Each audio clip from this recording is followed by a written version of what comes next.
അസ്സലാമു അലൈക്കും വറഹ്മത്തുള്ളാഹി വബറകാതുഹു. പ്രിയപ്പെട്ട സുഹൃത്തുക്കളെ, പരിശുദ്ധ റമദാൻ 24-ന് 4 മണിക്ക് ആരംഭിച്ച് രാത്രി 1 മണിയോടെ അവസാനിക്കുന്ന 25-ാം രാവിൻ്റെ റമദാൻ പരിപാടികൾ മർക്കസിൽ വിപുലമായി നടക്കുകയാണ്. 79 ഹാഫിളുകൾക്കുള്ള സർട്ടിഫിക്കറ്റും കോട്ടും നൽകുന്ന ചടങ്ങാണ് ഏറ്റവും പ്രധാനപ്പെട്ടത്.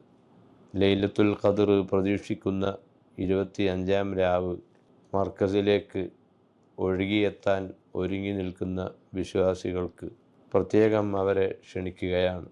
ലൈലത്തുൽ ഖദ്റിൻ്റെ മഹത്വം മനസ്സിലാക്കുന്ന ആളുകൾ ഇബാദത്ത് കൊണ്ട്, ഇൽമ് കേട്ടുകൊണ്ട്, ദാനധർമ്മങ്ങൾ വർദ്ധിപ്പിച്ചുകൊണ്ട്, ഖുർആനുമായി ബന്ധപ്പെട്ട വിഷയങ്ങളിൽ ഏർപ്പെട്ടുകൊണ്ട് ആ രാത്രികളെ ആദരിക്കുമ്പോൾ അതിൽ പങ്കാളികളാകാൻ ബഹുമാനപ്പെട്ട ശൈഖുന സുൽത്താനുൽ ഉലമ ഉസ്താദിൻ്റെ നേതൃത്വത്തിൽ നടക്കുന്ന പ്രാർത്ഥനകളിൽ പങ്കെടുക്കാൻ എല്ലാവരെയും ഒരിക്കൽ കൂടി ക്ഷണിക്കുകയാണ്.